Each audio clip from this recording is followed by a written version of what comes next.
ഒരു പ്രശ്നവും സ്ഥിരമല്ല. ജീവിതം തന്നെ പ്രശ്നങ്ങൾ നിറഞ്ഞതല്ലേ. ജീവിതായോധനം എന്നാണ് പഴമക്കാർ പറയാറുള്ളത്. നമ്മെ തളർത്താൻ പലരുമുണ്ടാവും. ഉദാഹരണമായി ഒരു കഥ തന്നെയുണ്ടല്ലോ. പരീക്ഷണത്തിന് വേണ്ടി ഞണ്ടിനെ വീതം ഓരോ പാത്രത്തിലും ഇട്ടിരുന്നു. അതിൽ അമേരിക്കൻ ഞണ്ടുകളെ രണ്ടെണ്ണത്തിന് ഒരു പാത്രത്തിലിട്ടു, അടച്ചു വെച്ചു. ബ്രിട്ടൻ ഞണ്ടുകളെ രണ്ടെണ്ണത്തിനെ പിടിച്ച് ഒരു പാത്രത്തിലിട്ടു, അതും അടച്ചു വെച്ചു. ഇന്ത്യൻ ഞണ്ടുകളെ രണ്ടെണ്ണത്തിനെ പിടിച്ച് ഒരു പാത്രത്തിലിട്ടു, പക്ഷേ അടച്ചു വെച്ചില്ല. അപ്പോൾ ചിലർ ചോദിച്ചു, അതെന്താ അടച്ചു വെക്കാത്തതെന്ന്. അപ്പോൾ പറഞ്ഞു, ഇന്ത്യക്കാരുടെ സ്വഭാവം തന്നെയാണ് ഈ ഞണ്ടുകൾക്കും. ഒരു ഞണ്ട് മുകളിലോട്ട് കയറിപ്പോകുന്നത് കണ്ടു കഴിഞ്ഞാൽ ആ ഞണ്ടിനെ വലിച്ച് താഴെയിടും മറ്റേ ഞണ്ട്. അതാണ് ഇന്ത്യക്കാരുടെ സ്വഭാവം അങ്ങനെയാണെന്ന് പറയുന്നത്.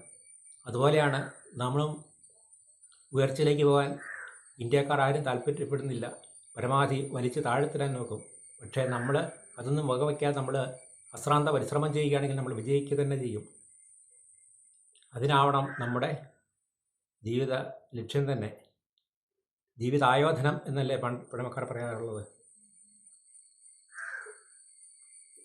നമുക്ക് എല്ലാ കാലത്തും പ്രശ്നം ഉണ്ടാകും. 10 വയസ്സിലെ പ്രശ്നമായിരിക്കില്ല 20 വയസ്സിൽ, 20 വയസ്സിലെ പ്രശ്നമായിരിക്കില്ല 30 വയസ്സിൽ, 30 വയസ്സിലെ ആയിരിക്കില്ല 40 വയസ്സിൽ.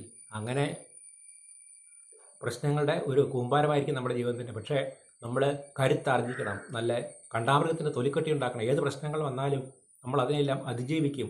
അവിടെ തോറ്റു കൊടുക്കുകയില്ല. അതിനെ നമ്മൾ തോൽവി വിജയത്തിൻ്റെ നാന്ദി എന്ന് പറഞ്ഞാൽ നമ്മുടെ ആ പ്രശ്നങ്ങളെല്ലാം നമുക്ക് ചവിട്ടുപടിയായി അതിൽ ചവിട്ടി നമ്മൾ മുന്നേറാനുള്ള ഒരു ശ്രമം ഉണ്ടാവണം. തീയിൽ കുറിച്ചത് വെയിലത്ത് പാടുമോ എന്ന് ചോദിച്ചതുപോലെ പ്രശ്നങ്ങളാണ് നമ്മളെ ഉയരത്തിലേക്ക് എത്തിക്കുന്നത്, നമ്മളെ ഉയർച്ചയിൽ എത്തിക്കുന്നത്. അത് ജീവിതത്തിലായാലും കലകളിലായാലും കളികളിലായാലും എല്ലാം അങ്ങനെ തന്നെയാണ്. വിംബിൾഡണിൽ ചാമ്പ്യനായ ഒരാൾക്ക് ഒരിക്കൽ ക്യാൻസർ പിടിപെട്ടു.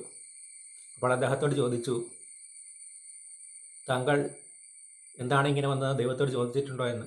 അപ്പോൾ അദ്ദേഹം പറഞ്ഞു, ആയിരക്കണക്കിന് കളിക്കാരുണ്ട്, അല്ലെങ്കിൽ ലക്ഷക്കണക്കിന് കളിക്കാരുണ്ട്. അതിൽ ഏതാനും പേര് മാത്രമേ സ്റ്റേറ്റ് ചാമ്പ്യനാകുള്ളൂ. അതിലും ചുരുക്കം ചിലരെ നാഷണൽ ചാമ്പ്യനാകുള്ളൂ.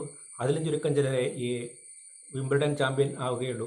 അപ്പോൾ അങ്ങനെ വിംബിൾഡൺ ചാമ്പ്യൻ ആയ അവസരത്തിൽ ഞാൻ ദൈവത്തോട് ചോദിച്ചില്ല എന്തുകൊണ്ട് ഞാൻ ഇങ്ങനെയായെന്ന്. അതുകൊണ്ട് ഈ ക്യാൻസർ പിടിപെട്ട അവസ്ഥയിലും എനിക്ക് ദൈവത്തോട് ചോദിക്കാൻ അവകാശമില്ല എന്താണ് എനിക്ക് ഇങ്ങനെ സംഭവിച്ചത് എന്ന്. അതുകൊണ്ട് നമ്മൾ അത് എന്തു വന്നാലും അത് ധൈര്യത്തോടെ നേരിടാൻ തയ്യാറാകണം. കുന്തിദേവി ഒരിക്കൽ പറയുകയുണ്ടായി, ദുഃഖങ്ങൾ വന്ന് വലുതായണയുന്ന നേരം ഉൾക്കാമ്പിലോർക്കും അതിഭക്തിയോടെ ഈശപാദം, സൗഖ്യത്തിലോ മതമിയെന്ന് വസിക്കുമെന്നാൽ ദുഃഖങ്ങൾ വന്നിരുപതാണ് ഗുണം ജഗത്തിൽ. വലിയ വലിയ ദുഃഖങ്ങൾ വരുമ്പോൾ നമ്മൾ ഈശ്വരനെ ചിന്തിക്കുമെന്ന്. അതുകൊണ്ട് ദുഃഖം വരുന്നതാണ് നമുക്ക് നല്ലത് എന്നാണ് കുന്തിദേവി പറഞ്ഞിരിക്കുന്നത്. പക്ഷെ അത്രയൊന്നും വേർന്ന ചിന്താഗതി നമുക്ക് ഉണ്ടാവുകയില്ല. എങ്കിലും നമുക്കും അതെല്ലാം ഇത് വ്യക്തിപരമല്ല, അത് തുടർച്ചയല്ല, തുടർന്ന് നിൽക്കുന്നതല്ല എന്ന് നമ്മൾ കരുതണം. എനിക്ക് എൻ്റെ ശരീരത്തിന് ഈ അവസ്ഥ വന്നതുകൊണ്ടാണ് എനിക്കിങ്ങനെ വന്നത്, അല്ലെങ്കിൽ ഞാൻ ഈ കുടുംബത്തിൽ ജനിച്ചുകൊണ്ടാണ് ഇങ്ങനെ വന്നത്, അല്ലെങ്കിൽ